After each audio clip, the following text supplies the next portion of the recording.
What's going on, people? I'd like to welcome you to Flying with Oben. It's Flying with Oben channel. You already know what time it is. Welcome. Man, today I think I'm just gonna talk about what should I call it? My first day on reserve. What nobody tells you about, boy. Woo wee. So at this main line, oh, that's a cute dog. So at this main line, I'm mad. They're training. I mean, what is it called? Well, first of all, welcome to Flying with Oben again. It's a channel about transparency and being honest and just, being straightforward with you guys. My motto is always very simple. Transparency plus accountability is where growth happens. Transparency plus accountability is where growth happens. Hold on, I need to find me. Hold on, let me get it. Take a seat. Take a seat. Hold on. All right. Ooh, that sun is nice. The angle is nice. What is it called? Okay, let me stop rambling and get to what I was talking about. So, you guys know, past IOE, currently on reserve, and still got to consolidate, which means like a consolidation of training. I hear at the legacy, you need about 100 hours. It was similar to what you have to do at the regional. It's just that 121 process to where you have to have 100 hours in the jet in order for them to take off some restrictions off of you.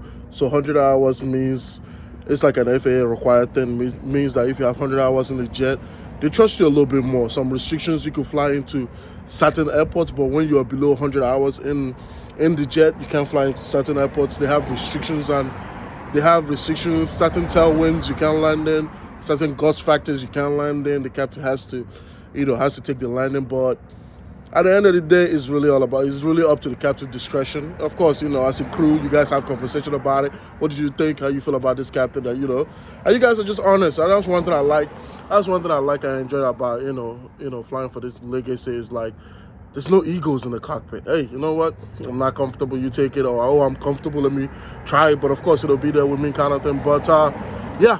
But today, that's not what we're really here to talk about. We want to talk about reserve. What is that? What is reserve? What types of reserve do they have? That is what this video is going to be about. A lot of times, you guys know me, I'm just talking. There's no script. So if I miss a couple of things, I might come back to it at the end. Just, hey, flow, bear with me. So reserve, what is reserve? Reserve is essentially a required setup at 121 where they take a bunch of pilots, they put them on standby, or you are essentially, based on your seniority. Reserve is the best way I could think of describing it is to use an analogy of football, soccer, basketball. Reserve, you on the bench, you're waiting to get called. Here at this legacy, they have two main types of reserve. They have short call reserve and long call reserve. So short call reserve, again, I can't really tell you what legacy I work at, what airline I work at, because then this whole video and my whole channel becomes like I'm speaking as a representative of the company, which I'm not. So I just write up. But for most of you that really want to know which one I work at, it's so easy to find out. Go to my Instagram, Flying with Oben, look at something, do something, and you easily tell what airline I work at. It's very simple, but I can't say that on the camera because then I'm essentially talking as a representative of the company, which I'm not. This is about me, not about the legacy I work for. Nah. But so short call reserve. What is short call reserve? Short call reserve essentially here in our contract, our union contract at this legacy, there's no actual hours written down, but it's sort of an understanding you're going to make your best effort to get there at a reasonable time. That's short call reserve, but this is the got you. Just because there's not a time on short call, that doesn't mean you could just dilly-dally or just show up whenever you want. Come on. And again, since I live in Texas and I'm based up north, I can't just do short call reserve down here in Texas.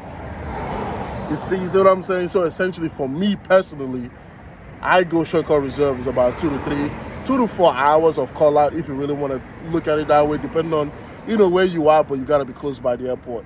And a lot of this a lot of all this is literally one of those things that is just, it comes down to seniority. Again, short call reserve, oh boy. 2 hours, 3 hours call out, and then you have long call reserve. Long call reserve is a little bit more senior. You gotta be at the company a long time enough for you to hold it. It's about 12 hours. 12 hours, which means it's a beautiful thing because 12 hours call out, which means you could be wherever. You have 12 hours to get there. That's why right now I'm currently on short call. That's why, like, the previous videos I made, I had to fly into up north. I had to fly into base, give me a hotel, or I'll be looking at crash pads. I'm not sold on them yet, but give me a hotel and just sit and wait to get used. And of course, you have on short call, you have schedules, you have shifts. You're here at this main line.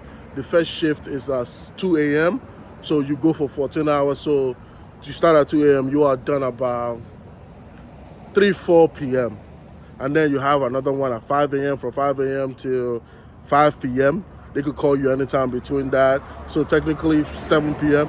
And then you have another one at 7 a.m. till 7 p.m. if you want to think about it like that. 14 hours. They have you for 12 hours, and they could use you up to 14 hours.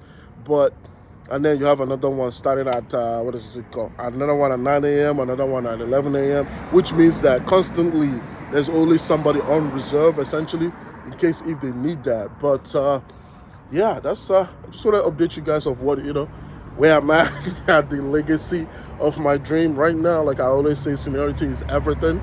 I feel like these videos are taking a lot longer, but for real, thank you for watching. If you watch it all the way to this minute, you're the real MVP. Thank you for giving me your time.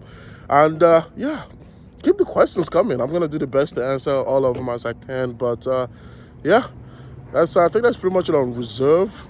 But of course, the goal is to go from short call reserve to long call reserve, composite line, and then actually having a line.